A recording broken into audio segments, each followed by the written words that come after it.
Passey to prove the case for the opposition.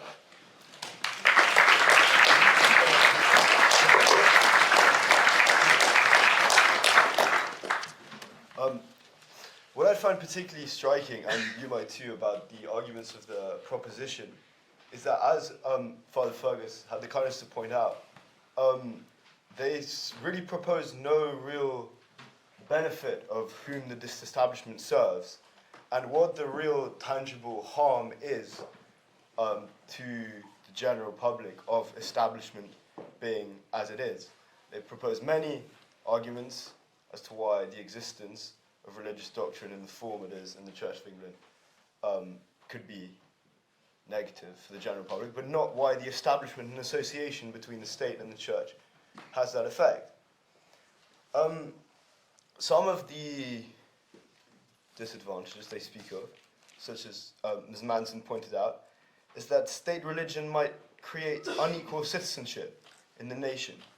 Now this is problematic in theory, but realistically I do not see how the establishment and the association between church and state could have this effect, because all the services, as far as I'm aware, that are provided to citizens of Anglican denomination are also provided to non-Anglicans, and this is not an established piece of legislation in any capacity. The only thing that it could be explained by is the idea of a societal pressure on the citizen to adhere to a religion they might not otherwise want to on account of being part of a majority. Not only does this lose weight in the face of Anglicanism not being the denominational majority of the nation, but also in the context of other nations with no established link between church and state, such as Spain. Now, I grew up in Spain, and I've certainly felt in society there's a much greater push towards religion, even though the church was not normally associated with the state. For instance, where I lived, the best schools were all religious, and to enter them, it was a requirement, if after the age of third year of primary school, to have had a first communion. And if that was not the case, as was my case, there was an additional exam that had to be sat. Now, of course, for an intellectual mind like myself, that wasn't really an issue. But for some sectors of society, you could sort of see how it could be. Now, I also spent a lot of time in my education in France, which, as you know, is a famously lay state with plenty of lay schools to go to.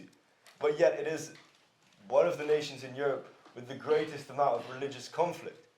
Now, obviously, that might incite a debate over causality and effect, and it's not conclusive evidence, but it is something worth considering. And so, in light of that, the UK, England, has a comparatively commendable state of societal harmony in the context of religion, whether it's despite the link between church and state, or thanks to it. I obviously think it's thanks to it. Ms. Manson also said that the link between church and state can lead to religiously, ethnically, and socio-economically segregated faith schools. This is problematic as well. Because this is obviously not something that's desirable in our nation.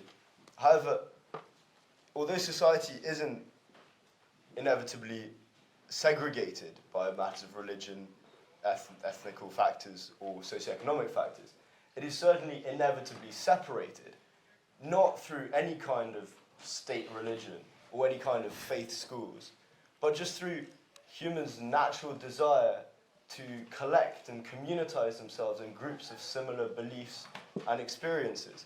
And that's inevitable, no matter whether there is an existence of a state religion or not.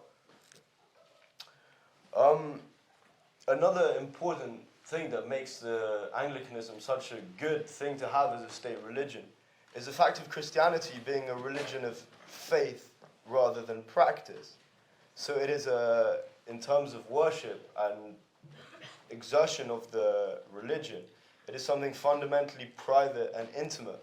And in a society where privacy is a paramount human right, it seems suitable that a religion of this kind be associated with the state. The Church of England is a lot more positive in this way than other branches of Christianity, such as Roman Catholicism, because of the less opulence of service and construction and elaborate nature of ceremony. It is a much more discreet religion and is therefore less offensive to the wider public who might not wish to adhere to it. Another thing that is criticised is the existence of Lord Spiritual and the unquestioned, unelected position of spiritual figures in politics. Now, without that status, the position of the Church of England as a state religion is fairly academic. And even within the debate, the existence of Lord Spiritual, aside from the association between state and church, I would think you'd find the majority of people are fairly indifferent to it. Further to this, the Lord Spiritual are important to represent faith communities outside of Anglicanism and indeed Christianity. And one would think that bishops, having devoted an immense amount of their lives to the study and consideration of morality in a religious context, might indeed be better qualified than a lot of people in politics who might be safe to assume have not spent as much time dwelling on moral considerations, and thus could be a truly positive force on governance. Not that they're naturally capable of superior morality, although the possibility exists. Aside from this, one might consider that they've earned the right to this contribution, and the Church has earned the right to this contribution due to the tangible benefits that it has brought and brings to our society.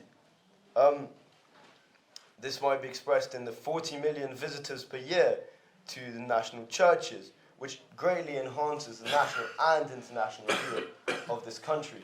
And so a certain amount of representation as a token of thanksgiving for that fact might be understandable. Furthermore, because of the Church's great involvement with charitable initiatives and positive social work, they might understandably wish to be present for the passing of legislation which could affect them and what they might do in that environment. And that is something that's very understandable.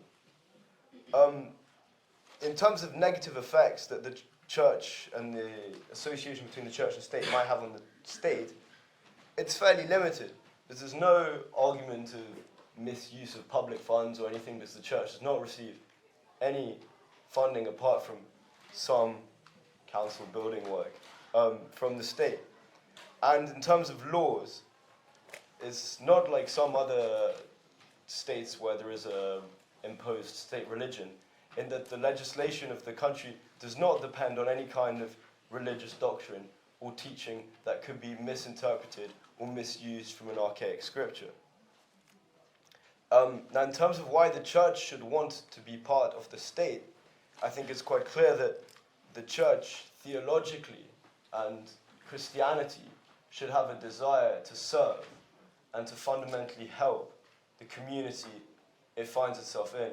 And so it should be their desire, no matter how detrimental within reason the association might be to them, to maintain a link that helps them to aid the community in a positive fashion. And the Church of England fundamentally has values that are socially aligned with those of the nation and the population. And although most of the population might not consider themselves Christian, a lot of the values that we share make sense to be governed by bodies such as the Anglican Church, which is so normal, or what we would consider normal in the values that it proposes, not dictates. The existence of a religion of faith is very important for a state religion and for these values of the population, because faith is based on trust, and it is a positive thing to infuse faith and trust in a population for the transactional community that was being talked about earlier to function, because of the interpersonal relationships that enables. Thus, the Church and state have a situation of mutual benefit in terms of helping each other. And Christianity is a religion that is fundamentally based on love, and love brings happiness, and happiness is a good thing.